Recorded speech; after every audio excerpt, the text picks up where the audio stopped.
Salut à tous, c'est Sully Perfecten, j'espère que vous allez bien. Je suis content de vous retrouver après plusieurs jours d'absence.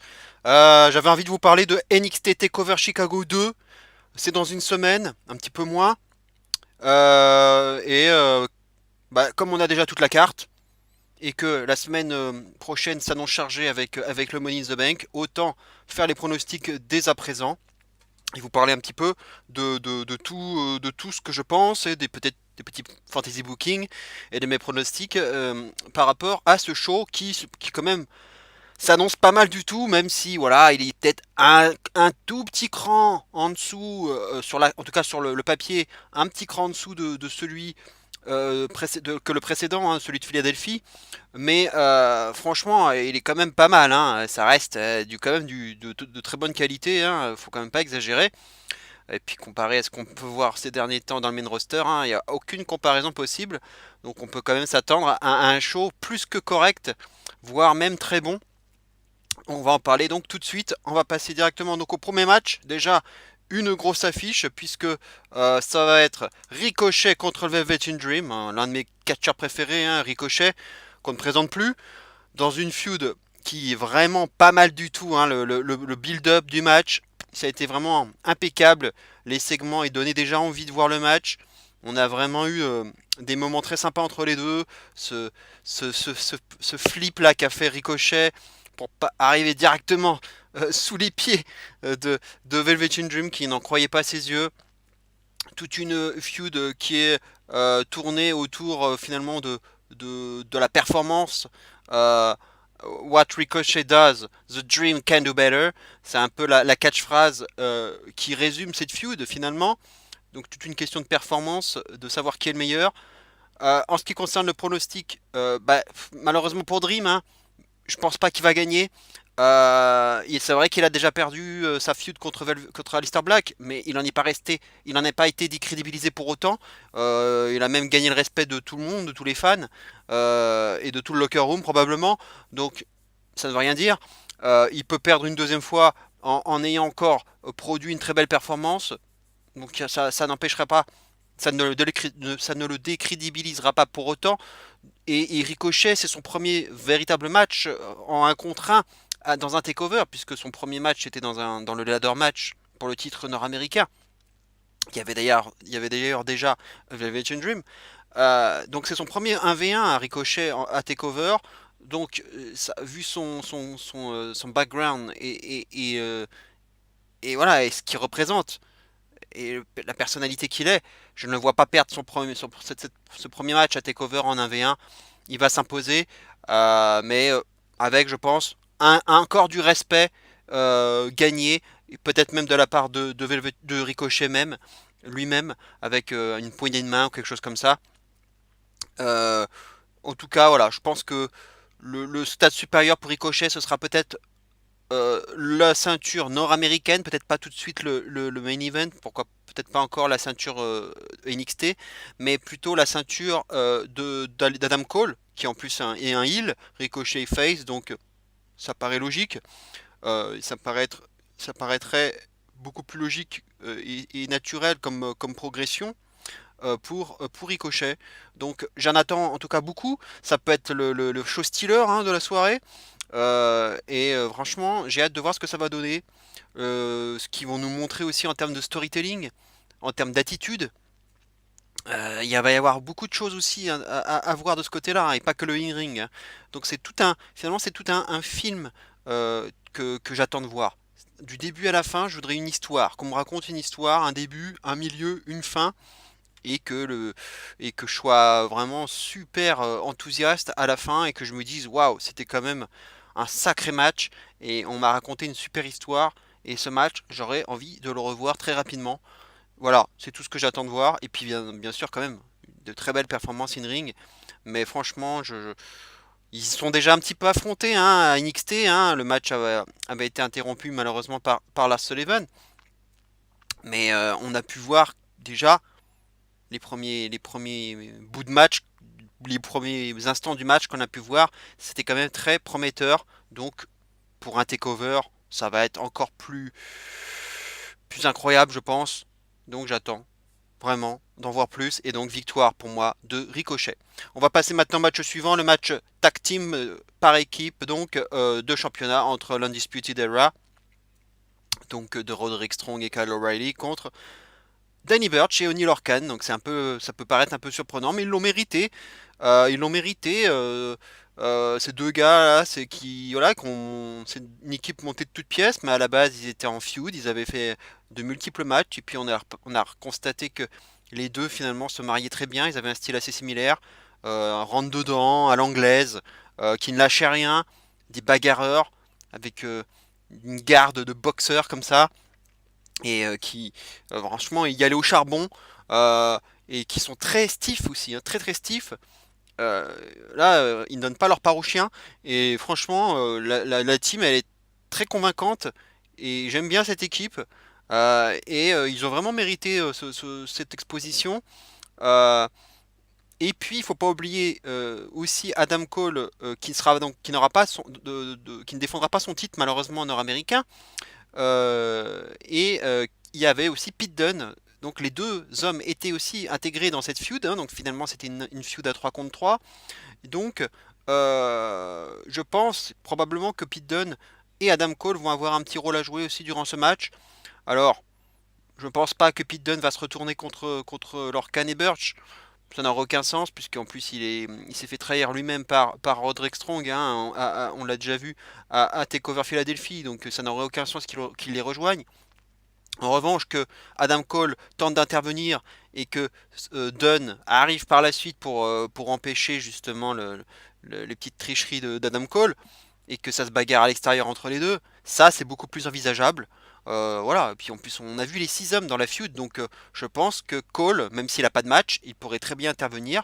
Et pareil pour Pete Dunne, avec peut-être, alors comme je vous disais tout à l'heure, Ricochet contre Adam Cole pour le titre nord-américain à Takeover Brooklyn cet été, peut-être, mais aussi pourquoi pas aussi un Adam Cole contre Pete Dunne, hein, pour ce titre-là également. Peut-être aussi pour être double champion, hein, pour Pete Dunne, mais attention parce qu'il va devoir défendre son titre très bientôt, dans 15 jours, face au vainqueur du tournoi UK, donc qui va avoir lieu dans 15 jours. En tout cas les phases finales sur le network, donc peut-être que Dunn aura perdu son titre de UK d'ici là, on verra bien. En tout cas voilà, ça fait, je pense, entre Ricochet et voire ici 3 et Pete Dunne, il y a déjà de quoi faire pour la ceinture nord-américaine d'Adam Cole. Voilà, donc peut-être des interventions extérieures, une bagarre à 6, mais je pense que ce sont plus des rivaux de transition, hein. Il faut pas déconner, hein. Birch et Lorcan, je les aime bien, hein, sans leur manquer de respect, mais je vois pas autre chose qu'une victoire de l'Undisputed Era, à mon avis encore de façon pas très clean, un peu en trichant, comme ils ont pu faire mercredi dernier. Il y a eu un match là entre Roderick Strong, pardon, et Danny Burch, remporté par Strong, mais sur une intervention de Cole justement, et sur un backbreaker. Donc Roderick Strong s'est imposé. Donc ça peut être encore quelque chose comme ça, mais il va y avoir des interventions, ça va se bagarrer, ça va être du 3 contre 3. Mais voilà, victoire de l'Undisputed Era, qui doit encore rester championne. Et puis il y a les War Raiders qui arrivent en force, ils montent en puissance, et je pense que ce sont eux les futurs number one contenders, et même, je pense pour l'instant, la seule équipe capable de prendre les titres à l'Undisputed Era. Donc pour moi, conservation des titres de la part de l'Undisputed Era. Mais le match peut être vraiment très bon. Ça, on a 4 bons lutteurs sur le ring, donc il n'y a aucun problème là-dessus. Je leur fais confiance à 100% pour nous produire un match de qualité et avec beaucoup de rythme. Et le public, je pense, va vraiment être malade, vraiment malade. Ça va être vraiment un très bon moment, et encore un très bon match. On va passer maintenant au match suivant, match de championnat féminin entre Shayna Baszler et Nikki Cross. Alors une feud, hein, qui finalement qui est pas si vieille que ça, puisque Nikki Cross est arrivée en seconde lame, si je puis dire, puisque finalement tout le début de la feud tournait finalement d'abord autour de Shayna Baszler et de Dakota Kai. Dakota Kai qui avait très peur de Shayna Baszler, hein, puisqu'elle se comporte comme une bully, comme une menace qui fait peur à tout le locker room féminin, et notamment à Dakota Kai, justement. Euh, Finalement, il y a eu un match de championnat entre les deux, hein, c'était il y a 15 jours, il me semble, et Dakota Kai s'est fait dominer de la tête et des épaules. Elle a eu une petite réaction, et puis finalement, ça n'a pas duré, et Baszler a, a fait abandonner, a fait taper Dakota Kai, et puis juste après, Nikki Cross est intervenue. Et elle a organisé un simulacre de match de championnat en désignant Dakota Kai comme arbitre, et elle a réussi même à battre 1, 2, 3 Shayna Baszler. Elle est même repartie avec la ceinture, mais bien entendu ça ne change rien, hein. C'est un match simulé, donc évidemment ça ne comptait pas. En tout cas, c'est là que ça a commencé à monter en puissance entre les deux. On les a vus là dans le dernier épisode commencer à se fighter. Ça monte en puissance.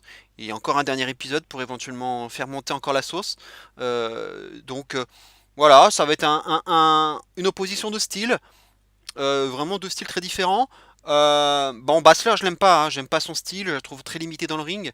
Certes, son personnage est plutôt crédible, menaçante, bully, il n'y a pas de problème là-dessus. C'est un peu comme Nakamura, je trouve que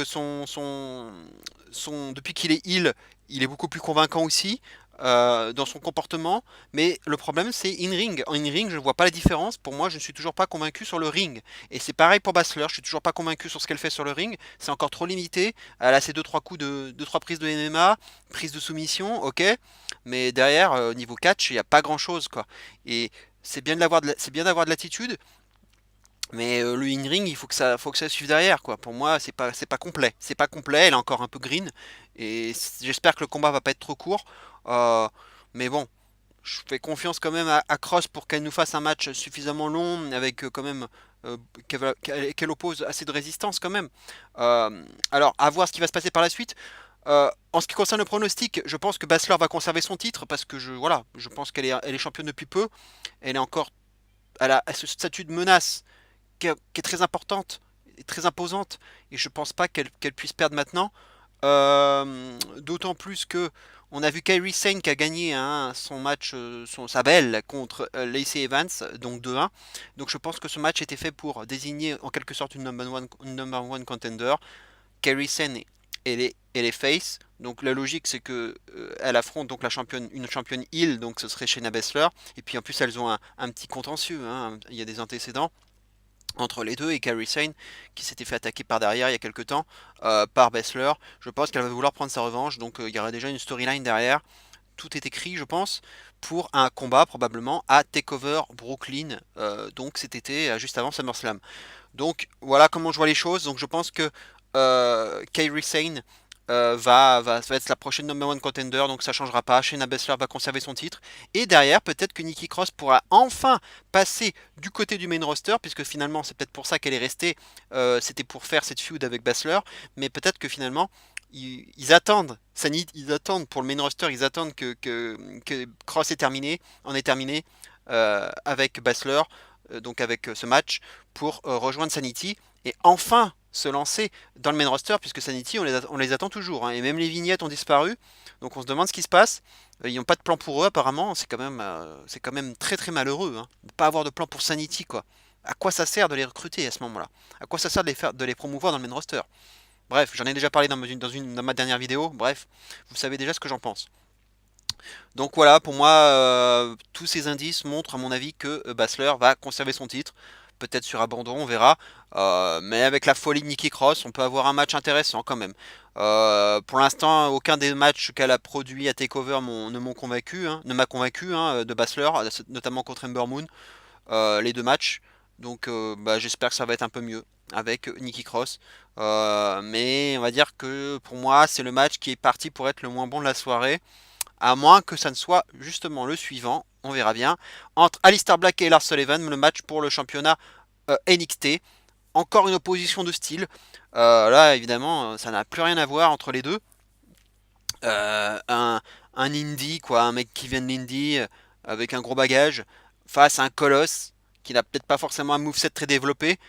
Mais c'est comme il l'a dit lui-même, hein, Lars Sullivan en promo, Alistair Black n'a jamais eu à affronter quelqu'un comme lui. Et c'est vrai que Ça va changer un petit peu. C'est vrai qu'il en faut pour tous les goûts. C'est bien aussi de laisser sa chance à un colosse. On en a peu à la NXT, donc c'est bien aussi de leur laisser la chance. Et puis il est buildé fort depuis un bon moment, Lars Sullivan, hein, on sait ce qu'il est capable de faire, c'est un destructeur. On l'a revu dans le dernier épisode, dans le Performance Center où il détruisait tout le monde les uns après les autres. Bref, il est vraiment buildé très très fort. Donc ça peut être une vraie menace. On l'a vu dans un segment qui était plutôt pas mal avec Alistair Black où il a contré d'une seule main le Black Mass et l'a enchaîné avec un freak accident. Donc c'était plutôt pas mal. Et puis en promo, je trouve qu'il progresse. Il est plutôt intéressant, le Sullivan. Donc, moi franchement, je vais, avant de juger, avant de dire que ce sera un match pourri, je préfère voir. J'attends de voir. Certes, il n'a pas un moveset très développé, mais ils peuvent nous raconter aussi une belle histoire. En ce qui concerne le pronostic, d'ailleurs, je ne vois pas autre chose qu'une conservation du titre de la part de Aleister Black. Il doit conserver son titre, c'est pas le moment de le perdre. Et puis, bah, pareil, hein, comme ce que je disais pour Velvet Dream, Sullivan peut perdre sans être décrédibilisé pour autant. Il peut par exemple dominer les deux tiers du match et puis perdre quand même avec un retour de Black. Voilà, il ne sera pas décrédibilisé pour autant. Il peut par exemple nous faire, comme vient de faire hier Chris Jericho face à Naito, c'est-à-dire attaquer directement Alistair Black avant même que la cloche n'ait sonné, avant même le début du match, le détruire, l'écraser, freak accident sur la table des commentateurs par exemple, le remettre sur le ring, et puis là la cloche sonne, et là ça y est, il démarre le match avec une grosse période de domination. Et Alistair Black ne reviendrait qu'au bout de 5-6 minutes, quoi. Quelque chose comme ça. Donc il peut perdre comme ça, et du coup prendre un Black Mass from out of nowhere et ne pas être décrédibilisé pour autant. Voilà, il peut faire quelque chose comme ça. Donc je pense que qu'Alistair Black donc, va conserver son titre. C'est pas le moment de perdre ce titre. Et je pense qu'il va falloir attendre encore un petit peu. Euh, et puis alors, la promotion dans le main roster, alors là, je pense que c'est pas pour tout de suite pour Alistair Black. Et puis, vu ce qu'ils nous font depuis plusieurs mois du côté du main roster, franchement, on n'a pas hâte du tout qu'Alistair Black soit promu dans le main roster. Ça, je peux vous le dire. Et je pense que je suis pas le seul à le penser. Allez, on va passer dernier. Maintenant, a priori, peut-être, hein, ce qui sera le dernier match, le main event, le Chicago Street Fight. On est quand même à Chicago, donc c'est logique. Match encore entre Tommaso Ciampa et Johnny Gargano. Alors on a eu le Unsanctioned match, là on a le Street Fight, c'est à peu près la même chose. C'est toujours un match sans disqualification, no holds barred, tout ce que vous voulez. Le Unsanctioned match, il y avait juste le petit côté, ouais, la WWE se déresponsabilise de tout ce qui pourrait se passer en cas de blessure ou voilà, sur Gargano notamment. Là, c'est pas la même chose, mais et il peut y avoir une destruction de la même façon. Il n'y a pas de place à la NXT en jeu, hein, c'est un peu aussi, il n'y a pas le même enjeu aussi, mais c'est toujours pareil, c'est une question d'honneur, c'est une vieille feud qui a vraiment une vieille storyline maintenant, mais qui nous a vraiment fait très plaisir. Ils ont eu fait un super match à Philadelphie. Là, voilà, on attend encore quelque chose d'énorme. Alors, en ce qui concerne le pronostic, eh bien, moi, je pense que Tommaso Ciampa va prendre sa revanche et s'imposer. Euh, Plusieurs possibilités, on va dire. Candice LeRae, on l'a vu, hein, la compagne de Johnny Gargano, on l'a beaucoup vu impliquée dans la feud. Elle s'est pris par accident son mari, hein, qui a été bousculé par Ciampa durant un weekly. On l'a pas vu dans le dernier épisode, donc elle nous vend bien sûr une blessure. Du coup, est-ce qu'elle ne va pas se retourner contre son mari? Ça paraît invraisemblable, mais c'était déjà un scénario auquel j'avais pensé dans le précédent takeover, et je me dis, bon, bah, ils vont peut-être le finir par le faire. Genre, oui, en fait, c'est un triangle amoureux, je vais me retourner contre mon mari, machin. Bon, on va dire, c'est pas le scénario auquel je pense le plus, hein. Et puis bon, c'est la NXT, c'est pas le main roster, donc le côté triangle amoureux, bon, c'est pas trop le genre de la maison. Mais bon, je le garde dans un coin de ma tête, mais pour moi, c'est pas le truc principal. Ce que j'envisagerais davantage, c'est l'intervention de EC3 pour faire perdre Gargano, parce qu'il ne faut pas oublier qu'il y a quelques semaines de cela, EC3 affrontait Fabian Eichner pour son troisième match à la NXT, et Gargano est arrivé par surprise, non pas pour interrompre le match, hein, mais juste à l'extérieur. Il est passé comme ça, et il est allé voir les commentateurs avec un contrat en disant ça y est, unsanctioned match, street fight match, pardon, c'est signé avec Tommaso Ciampa, ça y est, allez, on officialise ça. Et Ici Free a fait une drôle de tête, il a pas apprécié, on l'a bien vu qu'il n'avait pas apprécié ça. Et bon, il a quand même, ça l'a pas déconcentré, il a fini par battre Eichner. Mais on a vu une interview qu'on peut voir sur le site de la WWE ou sur le YouTube de la WWE, dans laquelle Ici Free parle notamment de la trilogie, notamment du Retour du Jedi, enfin de The Star Wars, où il parlait du numéro 3 et de la perfection de la trilogie. Et pour son troisième match, donc justement, il voulait que ces trois matchs soient parfaits, et ça n'a pas été, notamment à cause de Gargano. Donc il ne faut pas oublier ce qui s'est passé là. Et peut-être on va en vouloir à Gargano, et donc je n'exclurai pas une intervention d'EC3 pour faire perdre Gargano. Et du coup, ça lancerait une nouvelle feud entre EC3 et Gargano pour peut-être Takeover Brooklyn. Et du coup, Ciampa, s'il gagne, peut peut-être prétendre à monter et à aller chercher le titre d'Alistair Black. Dans le cas où Alistair Black conserverait son titre, encore heel contre face, ça paraît logique. Surtout que c'est le top heel hein, maintenant, Ciampa. Hein. Donc contre Alistair Black, qui est un gros baby face aussi. Bref, ça peut être très logique aussi d'avoir cette feud, d'avoir ce match. Euh, En tout cas, dans tous les cas, hein, que ce soit intervention de Candice LeRae, intervention d'Icy Free, voire un match dans les règles, si je puis dire, en 1v1, homme à homme, avec toutes les armes possibles, mais en tout cas juste d'homme à homme, pour moi, Ciampa doit gagner parce il peut pas perdre deux fois de suite contre Gargano, ça ferait beaucoup. Deux takeovers perdus par Ciampa, ça ferait beaucoup. C'est le top heel, mais peut-être même le top heel de toute la WWE, un main roster confondu.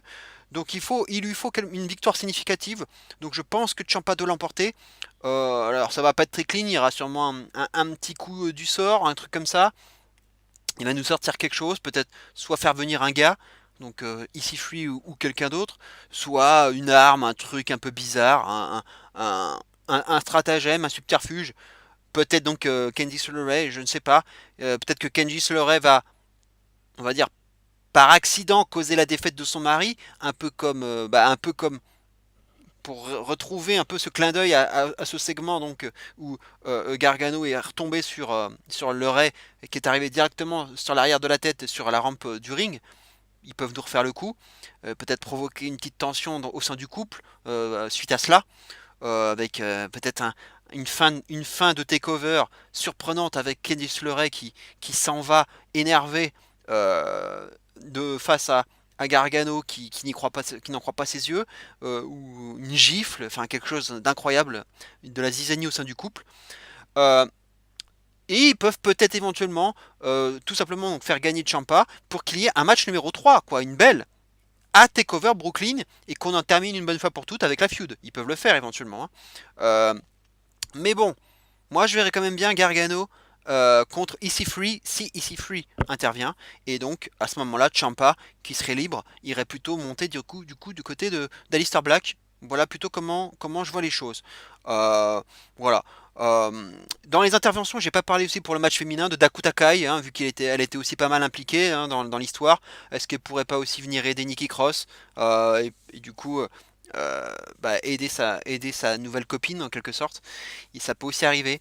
Donc dans pas mal de matchs finalement il peut y avoir des interventions extérieures hein, avec Pete Dunne ici, Adam Cole, donc Dakota Kai, donc Ici Free. Il peut y avoir pas mal d'interventions extérieures. Alors ils vont pas le faire dans tous les matchs hein, parce que ça ferait un peu répétitif, mais il va y avoir forcément des choses à l'extérieur. Il va se passer quelque chose, même plusieurs choses. Donc j'ai hâte de voir ça. Voilà, en tout cas, donc pour moi, victoire donc de Tommaso Ciampa. Voilà ce qu'on pouvait dire donc sur ce takeover Chicago. Euh, on verra bien ce qui va se passer. Petit retour donc sur un petit récap du programme. C'est à 2 heures du matin, donc le samedi 16 juin, samedi prochain, dans la nuit de du samedi 16 au dimanche 17 juin à 2h du matin heure française avec un pré-show à 1h du matin comme d'habitude sur le WWE Network si vous êtes abonné. Sinon en streaming vous pouvez le trouver facilement, je pense que vous êtes habitués. Il y a des sites très bien qui permettent d'avoir un streaming pas trop dégueulasse. Pour la review, je vais essayer d'en faire une peut-être si ça vous intéresse. Une review pas très longue de 5-10 minutes que je ferai peut-être juste avant les pronostics spoilers du Money in the Bank que je ferai le week-end prochain. La carte est très très lourde, hein. Il y a déjà 11 matchs, 11 matchs, c'est énorme. Donc il y aura une grosse review, enfin une grosse vidéo pronostic pour le Money in the Bank. Donc le week-end s'annonce encore palpitant et très chargé. En plus la Coupe du Monde arrive aussi la semaine prochaine, donc là il va y avoir beaucoup de choses. L'équipe de France, Takeover, Money in the Bank. Ce week-end aussi était pas mal, hein, parce qu'il y avait quand même Dominion pour la New Japan. Il y avait aussi le deuxième match de CM Punk à l'UFC. Je vous spoilerai pas, hein, si vous n'avez pas vu le match. Vous pourrez le retrouver aussi sur internet assez facilement. Le match n'était pas très long, donc vous pouvez peut-être le regarder si vous voulez voir. Et donc, encore un gros week-end qui a eu aussi. Et donc le week-end prochain va être aussi très intéressant. Voilà, en tout cas, je vous souhaite une bonne fin de week-end. Donc, on se retrouve très bientôt pour parler donc du Money in the Bank et donc des pronostics et peut-être donc de la review de Takeover. Passez un bon dimanche et d'ici là, bien entendu, n'oubliez surtout pas, vive le catch. Ciao à tous.